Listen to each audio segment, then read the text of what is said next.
भी डायनेमिक होना चाहिए।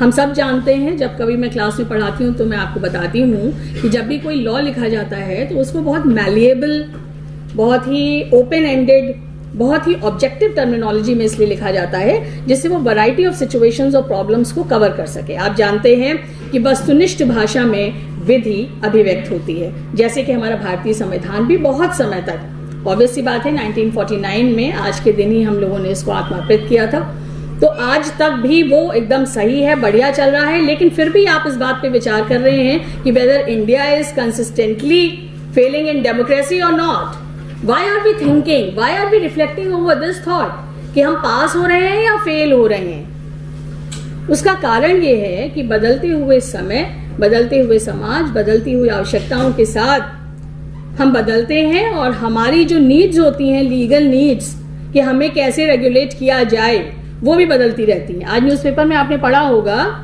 कि सेम सेक्स मैरिजेस की बात सुप्रीम कोर्ट ने कही और इस पे विचार हो रहा है, सेंट्रल गवर्नमेंट को बुलाया गया है उनका पॉइंट ऑफ व्यू देने के लिए।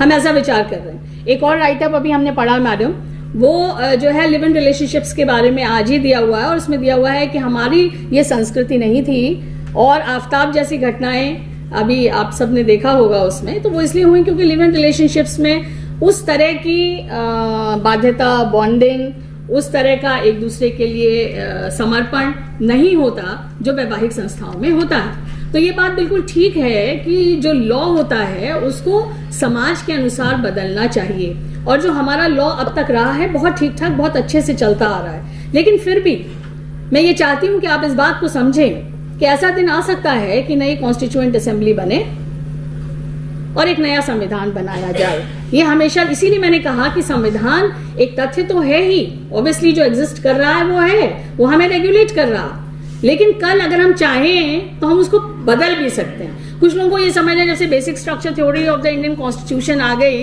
तो लोगों को ये लगता है कि अब जो है मूल ढांचा नहीं बदला जा सकता तो संविधान भी नहीं बदला जा सकता। ऐसा नहीं है। संविधान एक विचार है। संविधान को कहते हैं ना, the law ought to be obeyed. This is actually constitution. Constitution fact आज है और एक नया फैक्ट कल बन सकता है। तो जैसे जैसे समाज परिवर्तित होता है वैसे वैसे विधि भी परिवर्तित होती है और इसीलिए हमें ऐसे प्रश्नों पर विचार करना पड़ता है जो आज आपने डिबेट में डिस्कस किए। मैम ने बताया rule of law, this is very true कि हम सब रूल ऑफ लॉ को फॉलो करें, उससे गवर्न होते हैं। लेकिन फिर मैं एक बात कहना चाहूंगी, वो ये है कि प्लेटो ने इस बात को कहा था कि रूल ऑफ लॉ इसलिए क्योंकि रूल ऑफ मैन हो नहीं सकता, क्योंकि जब आपने किताब में कोई चीज लिख दी तो वो जितनी ऑब्जेक्टिवली इंप्लीमेंट हो सकती है उतनी ऑब्जेक्टिवली मैन उसको इंप्लीमेंट नहीं कर सकते। इसलिए rule of law is better than rule of man. Otherwise had there been such man who could apply the rules not for their own benefit but for general welfare, the rule of man would have been better. तो जो rule of law है, कई बार मुझे भी लगता है कि हम सब रूल के लिए हैं। कई बार ये क्लास में भी मैं कहती हूँ we are not for the rules are for us. उसका मतलब यही होता है कि जब कभी नियम न्याय के बजाय अन्याय करने लगे या ऐसा लगने लगे कि अन्याय हो सकता है तो उसको बदलने की आवश्यकता होती है। हम सब एक किताब के भरोसे किस सीमा तक अपने जीवन को सौंपने के लिए तैयार हैं, ये सब हम ही लोगों को डिसाइड करना है, क्योंकि हमने खुद इस कॉन्स्टिट्यूशन को बनाया है। तो ऐसा समय हो सकता है कि हमें एक और नए कॉन्स्टिट्यूशन की जरूरत पड़े। तो इस दृष्टि से आप आज कॉन्स्टिट्यूशन डे के दिन अपने कॉन्स्टिट्यूशन को समझें। ये एक फैक्ट है, उसको याद करें। जितने राइट्स देता है, बहुत सी बातें आपके कॉन्स्टिट्यूशन में कही गई हैं, क्योंकि लॉ एक सोशल साइंस है और भारतीय संविधान हमारी सोसाइटी को रिफ्लेक्ट करता है। हम लगातार आपको बताते हैं as is the society so is the law, लेकिन ये लॉ बदल सकता है जैसे जैसे सोसाइटी बदल सकती है। ये आपको आज के दिन ध्यान रखना है कि ये फैक्ट तो है ही, लेकिन कॉन्स्टिट्यूशन एक विचार भी है जो आगे आने वाले समय में बदल सकता है।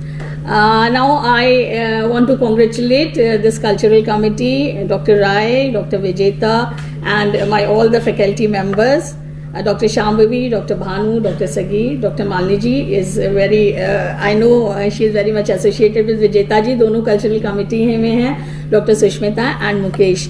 इन सब ने मिल करके और हमारे जितने बच्चे volunteers हैं I am seeing their faces. मुझे बहुत अच्छा लगा कि सबने इतने अच्छे से क्रिएटिवली कल से लेके आज तक, जबकि मुझे फैकल्टी आने का टाइम नहीं मिला, फिर भी इतनी सुंदर रंगोलियां बनी हुई हैं, इतना सब अच्छा हुआ है।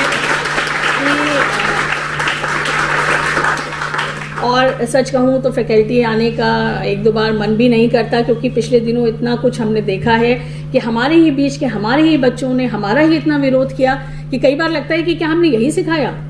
लेकिन आज हमें लगता है कि नहीं, हम फेल नहीं हुए हैं। और उसी क्लास के बच्चों ने आकर के जो आज किया, और अपने आप उन्होंने किया, वॉलंटियर किया कि नहीं मैम हम लोग प्लांटेशन करेंगे। I really want to clap for them.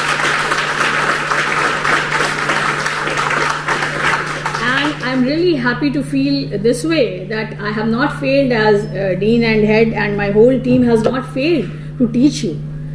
क्योंकि जब 9th सेमेस्टर के बच्चे ने और एक LLM की बच्ची ने इतना विरोध किया, तो मुझे लगा कि perhaps we have failed as a teacher, क्योंकि हमने कभी नहीं सिखाया आपको। आप ठीक है, आप पॉलिटिक्स करिए, politics is a good thing ma'am, आप पॉलिटिकल साइंस की हैं, लेकिन मिसगाइडेड हो कि नहीं।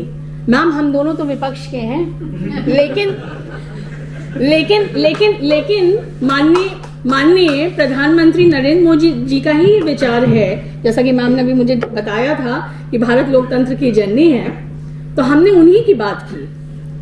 तो मुझे लगता है कि ये बेहतर है, ये स्वस्थ तरीका है कि ठीक है आपका विरोध हो सकता है, लेकिन विरोध तरीके से किया जाता है।